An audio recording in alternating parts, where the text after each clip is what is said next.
This is the Innova Engineering online training video for the SAG calculator. As with the short color correction and magnetic interference video, this video assumes that the viewer has background knowledge of the principles of SAG.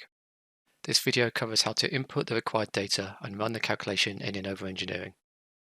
I will start by pointing out the other sources of information that we have available, which you can access through the Help menu. First is Help, which opens the manual. The manual is an excellent source of reference information, so if you forget what a particular function does, the best place to look first is the manual. The pages that are most relevant to SAG are in the Menu section, in the Options menu. Also in the Menu section, under Calculate menu, is the main page for the SAG calculator. And then the tabs that we are working with are the Drill String tab and the Survey tab.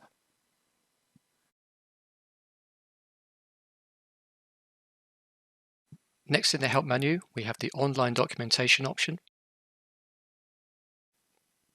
This will open the documentation page on the Innova website, which contains all of our resources in one place.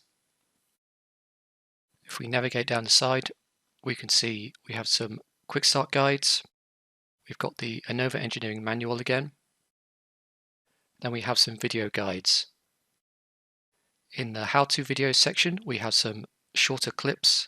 And under Engineering, Survey Correction, and SAG, we have a shorter how-to video on the SAG calculator. And then underneath the how-to videos, we have Innova Online Training, which contains all of our longer training videos for the Innova software, including this video. The Online Videos option opens the documentation website again, but goes straight to the training videos page. Next is the Open Documentation folder option. This opens a folder in your engineering install directory that contains local copies of the manual and the quick start guides on the website. It also contains some example guides, including a BHA analysis example that covers SAG. Open Install folder will open your engineering install directory. Inside the install directory, we have some example projects in the example projects folder. These are projects with data already entered into them. We have a specific SAG example project, which is the project I'll be recreating for this video.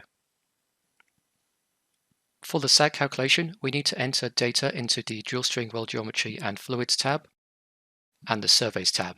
We don't need to enter any data into the other tabs, with the exception of one parameter in the Engineering Parameters tab, which is the weight on bits down here. In the Drill String tab, we will enter data into the Drill String section, the Well Geometry section, and we'll enter the mud weight into the fluid properties. In the Survey tab, we'll need to enter some surveys, and we will need to enter some information into the Survey Correction section. I'll start by going to File and then New to create a new project. Then I'll give my project a name, and I'll save it somewhere on my PC.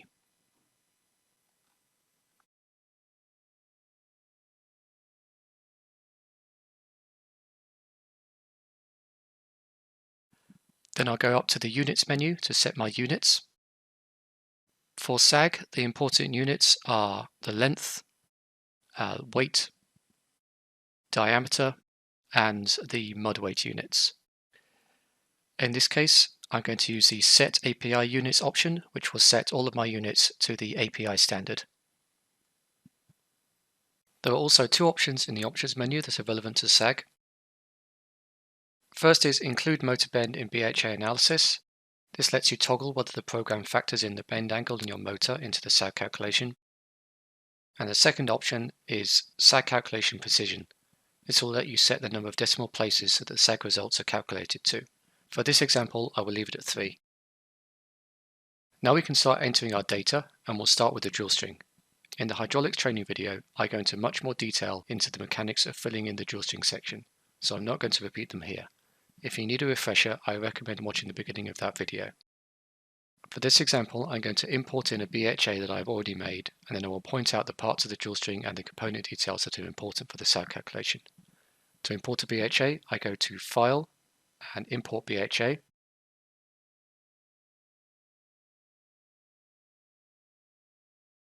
and then I select the .bha file that I exported earlier from the SAG example project.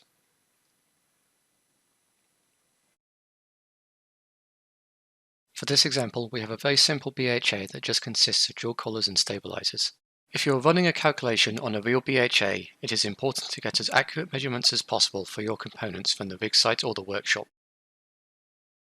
In order to run the SAG calculation, the details that you need in the main drill string table are the component type, the component length, the OD and the ID. You don't need to enter a weight, which might seem counterintuitive, but the program uses the OD and the ID of the components to calculate their weight and stiffness. This means that it is important that every component has both an OD and an ID entered that represents their wall thickness, even for components that don't always come listed with an ID, such as the motor or the bit. You do not need to include any more than about 100 feet or 30 meters of assembly beyond the last point of stabilization. Beyond this point, the remainder of the drill string will be lying on the low side of the hole and is not considered in the calculation.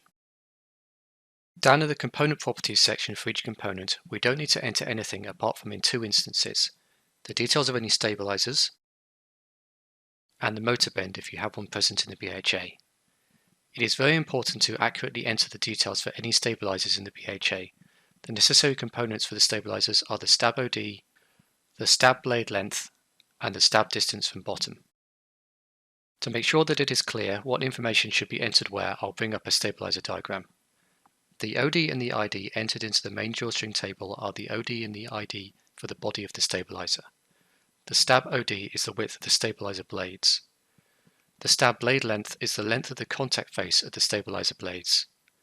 The stab distance from bottom is the distance from the pin end of the stabilizer to the contact face of the blades.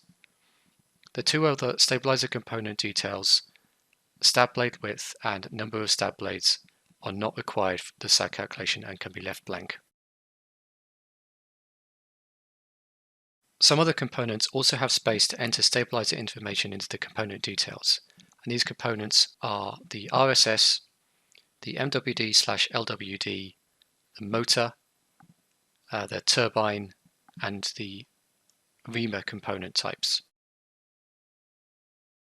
So if you have stabilizer sleeves on any of these items in your BHA, don't forget to enter the details for them as well. If you have a motor in your BHA, you can also enter the bend angle of the motor in the bend angle field.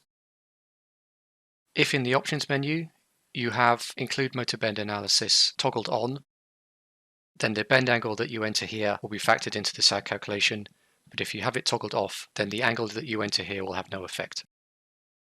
With our drill string filled in, we can take a look at the weld geometry section. The weld geometry section is where we define the diameter of the annulus. You start from surface in the first line and then work down through each section of your weld bore. You only need to worry about sections that are actually exposed to the annulus.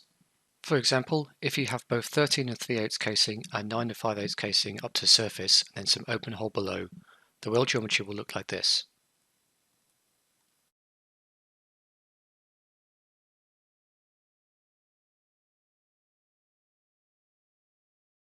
We only have the 9 5/8 casing here.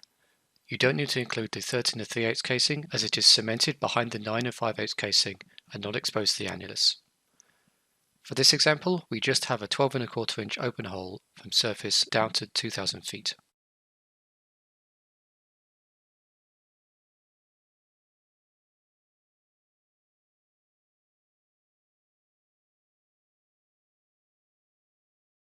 Now we can move down to the fluid properties section.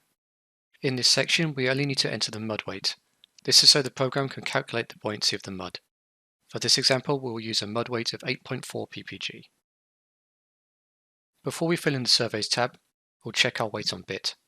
The weight on bit can be found in the engineering parameters tab and is the only input in this tab that has an effect on SAG. You can enter your weight on bit here to see how it affects your SAG results. However, in this example, we will leave the weight on bit as 0. This is because we are simulating the SAG effect on our surveys, which are usually taken off bottom. If you enter a non-zero value here, then every time you run the calculation, you will get a reminder from engineering. Now that we have filled in the drill string tab and checked our weight on bit, we can move on to the surveys tab. In the surveys tab, we do not need to enter any data into the vertical section or raw survey data areas, but we do need to enter data into the survey corrections area. The survey offset is very important as it tells the software where your survey sensor is in the string. The value entered here should be the distance between the face of the bit and your directional survey sensor. In this example, we'll use 13 feet. There are three calculation types that you can use for the SAG calculation: single, inclination range, and surveys. I'll run through a calculation for each one before I go into detail on the results window. The single calculation type runs the calculation against a single inclination, which you enter here in the inclination box. You can add some curvature to your wellbore by entering a dogleg in the DLS box, and if you have a motor in your BHA, you can set the motor tool face in the TF box. Note that if you have the include motor bend option turned off, the tool face won't do anything. For this example, I will enter 60 degrees for my inclination and leave the dogleg and tool face as 0. To run the SAG calculation, I go up to the Calculate menu and I select BHA Analysis and SAG Correction. After a moment, the results window will appear. And you can see in the results table at the bottom, we have one result for our single inclination of 60. If I close my results window and I want to get it back without running the calculation again, I can do so by going to the Survey Correction results and then selecting BHA Analysis and SAG Correction. The next calculation type is inclination range, which lets you run the calculation over a range of inclinations instead of just one. When you select inclination range, it activates the inclination start, inclination stop, and inclination step boxes. In the inclination start box, enter the minimum inclination that you want to calculate, and in the inclination stop box, enter the maximum inclination that you want to calculate. In the inclination step box, enter the step interval for all the inclinations between the minimum and the maximum. As an example, I'll start at 0 and go to a maximum of 90 degrees, and I'll set my step interval to every 5 degrees. If you want to, you can enter a value into the dogleg section and the tool face boxes. These values will apply to every survey in the range. So now if I run my calculation again, you can see in the results table, we now have results for a range of inclinations starting at my minimum, increasing by 5 until we get to the maximum at 90 degrees. The last calculation type is surveys. This calculation type allows you to run the SAG calculation using the surveys that you've entered into the survey table down here. You can use any of the three survey types: actual surveys, wall plan, or raw surveys. When you run the calculation, engineering will use the survey type that you currently have selected in the survey selection drop-down box. For this example, I will use raw surveys. As we saw in the short color correction video, you don't enter the inclination and azimuth of your surveys into the raw survey table. Instead, you enter the raw accelerometer values into the G columns and the raw magnetometer readings into the H columns, and then the program will calculate the inclination and azimuth for you. There are three ways to enter your survey data into the table. Firstly, you can just type the data in manually. Secondly, if you have the data in a table format such as an Excel spreadsheet, you can copy and paste the data into engineering. So for example, I have some data in a spreadsheet here, and to copy it in, I just select my data, go to copy, and then in engineering, I can right-click in the top left-hand cell and select paste, and that will copy my data into the table. And you can see that the program has automatically calculated the inclination and azimuth values in the inclination and azimuth column.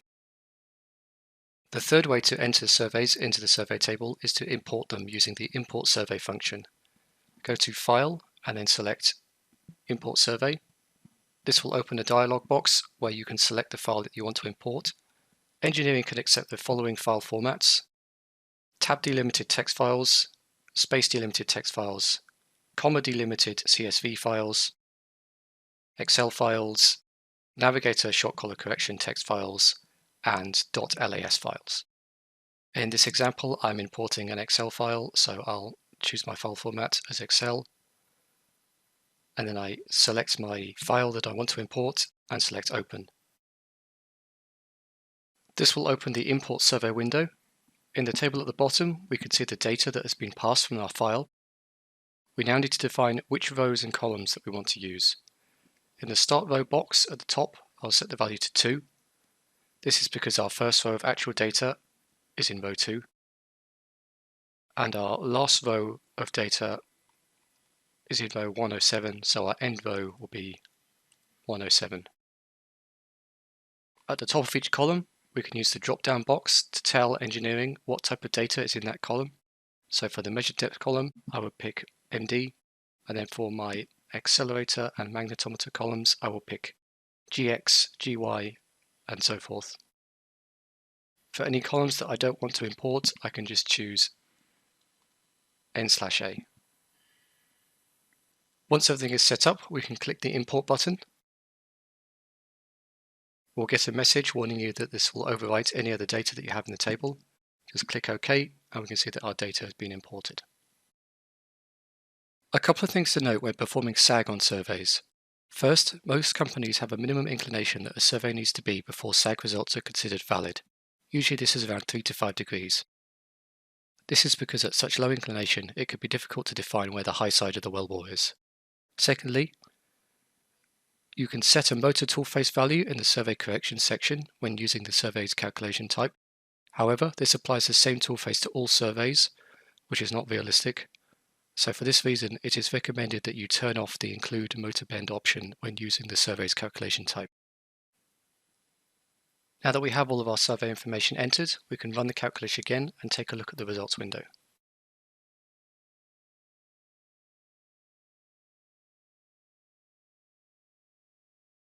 Firstly, we'll take a look at the results window at the bottom. We can see now that we have results for all of the surveys that we had in our survey tab. The first column in the results table is the measured depth column, and this is simply the measured depth of each of the surveys that we entered into our survey table. Next is the original inclination value that we entered into the survey table. Then we have the corrected inclination value, which is the inclination value after the SAG calculation has been applied. So this is the inclination value that you would output in any of your reports. Then we have the SAG correction amount. This is the difference between the original value and the corrected value. Note that this value is always added to the original value to get the corrected value. The other values in the table are related to BHA analysis and not SAG correction, so I won't cover them in this video. Above the results table, we have two charts, the BHA deflected shape chart and the BHA slope chart. Both of these represent the last point that you have in the results table. So in this case, they represent the survey down at 1,894.5 feet. The deflected shape chart effectively shows an exaggerated picture of the shape of the BHA. The x-axis shows the distance from the bit, while the y-axis shows the amount that the BHA has been deflected from the center of the wellbore due to SAG. At the bit and our points of stabilization, the deflection is 0, but in between these points, the BHA is sagging under its own weight and deflecting from the center line. Beyond the last point of stabilization, the BHA is lying on the bottom of the wellbore. The blue circle shows the location of the survey tool. This position is defined by the value you entered into the survey offset box. Below the deflected shape chart is the slope chart. The x-axis is the same, but the y-axis shows the slope or the angle of the BHA relative to the center line of the borehole. If a point on the chart is at 0 slope, then it is pointing in the same direction as the borehole. A positive or negative slope means that the BHA is pointing slightly up or down relative to the borehole. The slope of the BHA at the location of the survey tool adds some error to the inclination reading. This is what the SAG calculation is correcting for. We can output our results from the SAG results window using the File menu. Export to PDF or create a PDF containing an image of the deflected shape and slope charts.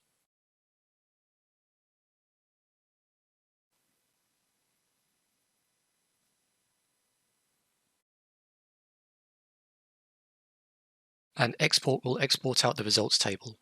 You can choose to export as a text file or as an Excel spreadsheet.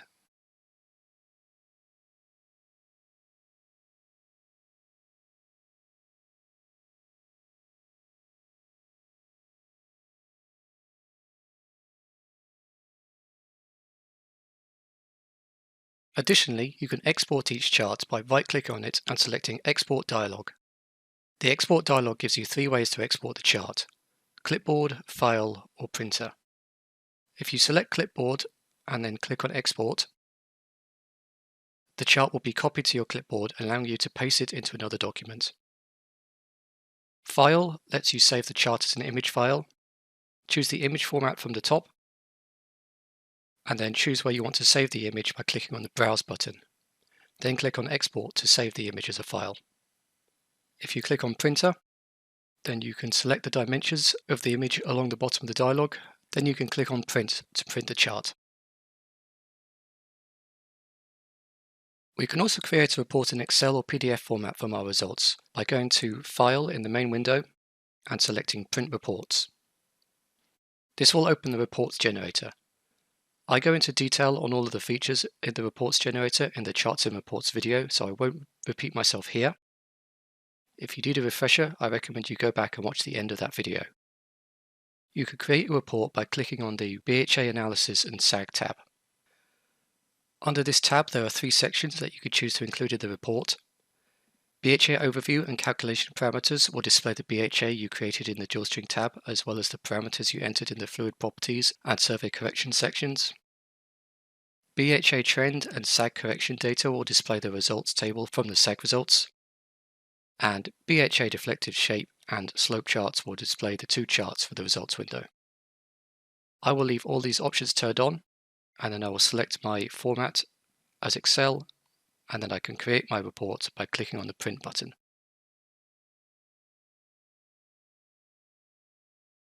As you can see, we have our BHA, we have our parameters, we have our results table, and then on another tab, we have our charts.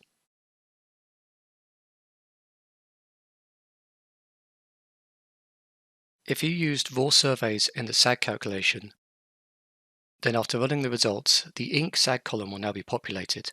This column shows the corrected inclination for each survey. The Delta Inc. column will also be populated, showing how much SAG correction has been applied to each survey. With the Inc. SAG column populated, you can now use the Inclination to Use drop-down box. You can choose between SAG corrected Inc. or the raw uncorrected inclination. This option sets which inclination is used to calculate the TVD, north-south, east-west, and vertical section results in the survey table. You can also do this in the multi-station analysis window. Here we have our Inc. SAG column populated, and then at the top we can choose between our raw uncorrected inclination or our SAG corrected inclination. This allows you to combine the SAG correction with your short collar correction or your multi-station analysis results for a complete correction to both inclination and azimuth. One last thing to point out before we finish are a couple of warning messages that you can get. The first one is BHA tangential point found before sensor for 1 or more surveys. No SAG correction to be applied for these stations. The tangential point is the point above the last stabilizer where the assembly touches the side of the hole. Anything above this point will be lying against the side of the hole and will therefore not be subjected to SAG. It is important to note that the tangential point changes depending on the curvature of the hole, and in some instances when running the calculation, there will be substations that will require correction and others that will not. Engineering runs through all of these calculations and assigns a 0-degree correction to those that do not. If you think that you are getting this message in error, it's usually because you've set your survey offset too far back from the last stabilizer. The second one is no stabilizers. This happens if you forget to enter any stabilizer blade details into your component details. That concludes the SAG correction training video. We'll now move on to the question and answer section. After each question, try pausing the video and see if you can answer the question yourself before the answer is revealed. Question 1. What BHA information do you need in the main drill string table in order to run SAG?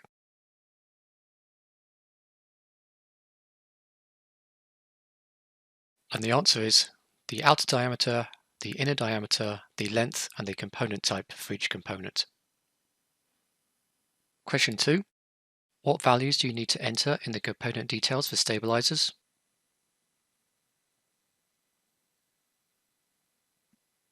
And the answer is the stab outer diameter, the stab blade length, and the stab distance from bottom. Question 3. The MWD hand has sent the surveys in LAS format. How can I input them into engineering?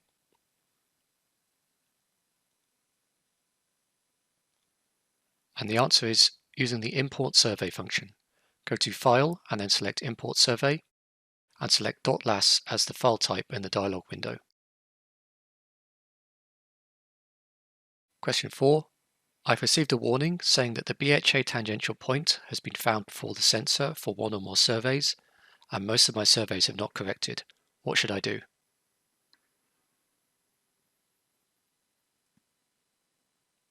If only one or two surveys have not been corrected, then this is probably due to the inclination of the hole at those survey stations, and the correction is functioning as intended.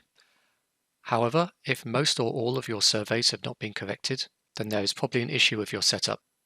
Check that your stabilizers are the right size and are in the correct position, and also check that your survey offset has been entered correctly. And question 5, where should I check if I can't remember what a function in the SAG calculator does?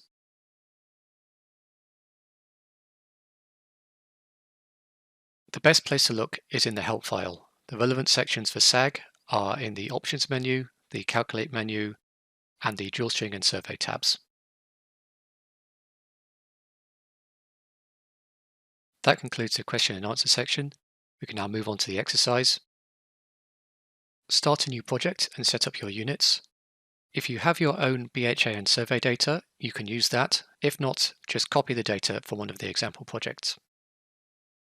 Enter your data into the drill string and survey tabs.